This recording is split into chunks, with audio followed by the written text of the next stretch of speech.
ಬಿಸಿಲ ನೆಳ್ಳ ಹಗಲ ರಾತ್ರಿ ಅನ್ನದೇ ಕಷ್ಟಪಟ್ಟು ದುಡಿದು ಎಷ್ಟು ಗಳಿಸಿದಿ ದೋಸ್ತ ಕೋಡ್ಗಟ್ಲೆ ರೊಕ್ಕ ಗಳಿಸಿ ತಿಂದು ಕೂಳು ಮೈಗತ್ಲಾರ್ದೆ ದಿನ ದವಾಖಾನೆ ಓಡಾಡೋ ಜೀವನ ಬೇಡ.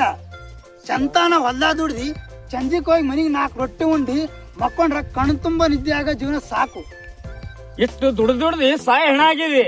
4 ಎಕರೆ ತೊಗರಿ ಬಿತ್ತಿ 4 ಕಟ್ಟ ಬೆಳೆದಿದಿ. ನಾವೊಂದು ಬಿಸ್ನೆಸ್ ಹಾಕಿ ಆರಾಮ್ ಕೂತು AC ರೂಮ್ನಾಗ ನೆಳ್ಳ ಕೂತಿಕೆ ಹೆಂಗಿದೀನಿ. ಸಿಟಿ ಕೆಲಸ ಬಿಸ್ನೆಸ್ ಎಷ್ಟು ದಿನ ಅಂತ ಮಾಡ್ತಿ? ನಷ್ಟ ಆದ್ರೆ ಬಿಡ್ಲಾಕ ಇದನ್ನು ವ್ಯವಹಾರ ಅನ್ಕೊಂಡೇನು?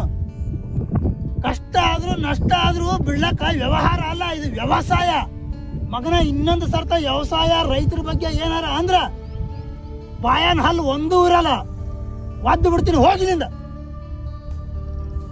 ಮಾತಾಡಕತ್ತ ಮಗ ರೈತರ ಬಗ್ಗೆ. ದೋಸ್ತ ವ್ಯವಸಾಯನೇ ದೇವ್ರಂತ ನೀನ್ ನಂಬಿದಿ.